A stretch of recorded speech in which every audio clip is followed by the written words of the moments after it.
Okay, go please. How does it feeling na ikaw ang newest celebrity champion? Alam mo, honestly, this is my first time winning. Yung ikaw yung nanalo. Ito pala yung feeling niya. Okay lang naman. But I'm just grateful. Your mic. Sorry, ito pala. Ibang opportunity kasi yung ginawa dito, like, to perform for people na I was just really happy to be here. Winning. Tsaka talaga yung gift na to, blessing na lang. I'm just so happy kasi kumakata pa rin na, pumalakpak sila while I wasn't even done na parang, oh, I'm doing something good, man. Making people happy, and that's all I ever wanted. Can you show yung yung trophy? Ang ganda! Alam mo, electric pa rin talaga. Ay. Ayan. Galing, no? Kamusta kumbaga na ang gagaling din ng mga kalaban? Alam mo, hindi ko, yung ito na yung sabi ko nga I think yung pinaka talaga dito is, yun na nga Kurt. Recall siya. Recall si Kurt. Yung music. Honestly, bonus na nga lang talaga na kasi napakagaling ng mga kalaban ko dito. Kanina pa lang, alam ko na parang, gagaling nyo! Ang hirap talaga ng trabaho ng mga judges and para umabot dito, by God's grace talaga. So, yes. From child actor to actor, ngayon Mismo, singer diba? na, di ba? Mismo, diba? Pero pumasok talaga ako sa showbiz na singing talaga yung dahilan kung bakit ako pinasok ng mga dito. And to be here now, knowing na I'm proud of it, na I want to share sa mga tao kung ano yung binigay ni God sa akin at natin. To be here and to be given this opportunity, what a blessing it is. And parang we can only continue move forward from here until the next. What's next to you after this? Music, Tutuloy mo na ba talaga? Tutuloy natin to, for sure. Tutuloy natin to. And wala, ito yung simula and hindi tayo pwede bumitaw. Hindi akong bumitaw. And thank you, Lord. Thank you, Lord. Masasabi mo na it was the best decision na sumali ka sa Celebrity Edition? Definitely. Wala talaga kasing mistakes. Yung mga tao nakilala ko dito, parang meron siyang talaga siya. And alam mo, karaoke is my thing.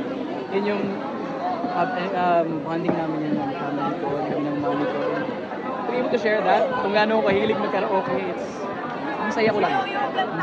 Parang nag-joke lang sila. Do you have your album na ba or single? I have 2 singles ngayon sa Spotify, but I am planning to release more songs. Pero ito na yung simula.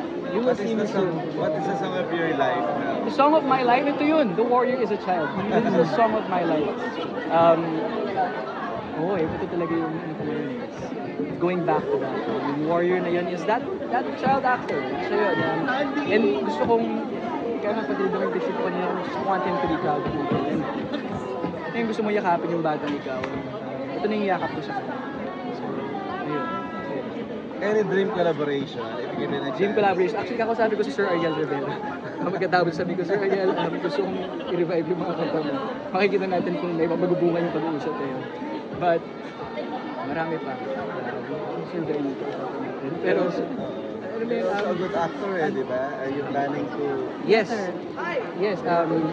Maraming avenues ngayon, and I believe this open doors, this will open doors. Pero lagi naman kasi maraming bukas na pinto is a matter of alin din yung pipiliin kung pasukan. Pero yeah, we can only, it's only up from here. CJ, phone in question lang, who did you see as parang your biggest siguro naka-competitor? Biggest competitor, honestly si Alexa, the first time na nagano kami kasi yung acting niya with how naisa sa puso niya yung kanta. That's sa kanila kasi I think siya yung pinaka madali sa kanya. Pero ngayon, today, Diyos ko, kala mo na Jay Gonzaga, nakita mo yun? Banal na aso? Diyos ko Lord, nakakatakot siya. And ang gagaling nga kasi talaga ng mga kasama ko na everyone. Kita mo ba yung My Way ni Johannes? Like everyone was doing something para nakakahiyang hindi magbigay. And lahat sila pala, matitibay kong kalaban. Para ngayon ko lang sila narinig today, kumanta talaga ng pull out and lahat tayo talented na talaga dito. Yun talaga. Ano plans mo with the prize money? Yes, Yung prize. 250 mo. Ay, 500,000. 500, You know, yes. I'm gonna start some things na hindi ko pa sinistart, but you'll you'll see where it goes. You will see where it goes. Konting message naman po sa Chosen Be the Fishery. Ate Kang,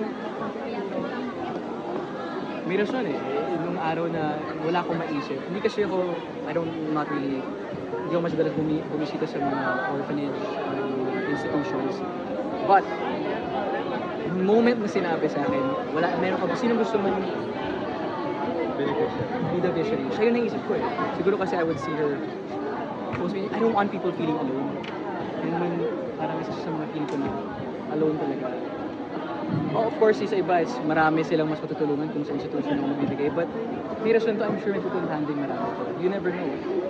But si God yung nagsabi sa akin, so I just said yes. And ano ba naman ako para making you happy? And it makes me so happy. Na sila yun. Sila rin yung, I owe it to them also. Sila sa, pinili ko siya, but it goes to my fans as well. Para pina-appreciate ko sila na wala rin naman ako dito ngayon kung hindi sila nag-stick by me. Kahit ko nag-post nila yung mga old content ko before. And wala, nandiyan pa rin sila at nandito na tayo. So, balik ko lang rin sa kanila. Ano unang gagawin mo after this night? Unang-una is, i-display ko muna to. I-display ko muna to. Magpapahinga. Kakain? Kakain.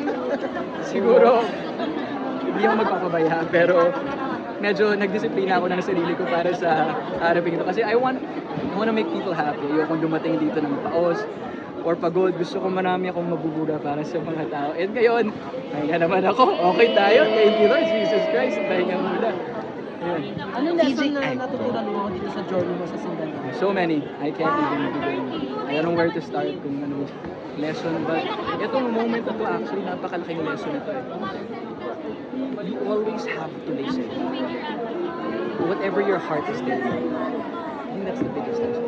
At hindi naman yun everyday yun. Pero in this moment, you have to listen. Ang masasabi ko is, you always have to listen to your heart. You have to know what your heart sounds like. Kasi it will lead you to where you're supposed to be. Ang ganda lang kasi magalit pa kayo sila. Pero, yeah, learn to follow your heart. It's much deeper than you think. CJ, last question, how would you sum up na lang your singling experience? From beginning to today. Alam mo ba, nung unang singling day ko, meron pa ako ginagawang play, so sobrang ikli ng oras ko talaga, para nagmamadali ako. Pero, I just felt that I needed to be here. Alam mo, ito yung blessing in disguise. You didn't know kung gaano siya kalaki of a blessing para sa'yo. Ito yung unexpected blessing. So, blessings are unexpected. Kung isa-summarize ko, this has been the most exciting, unexpected musical journey. I will never forget.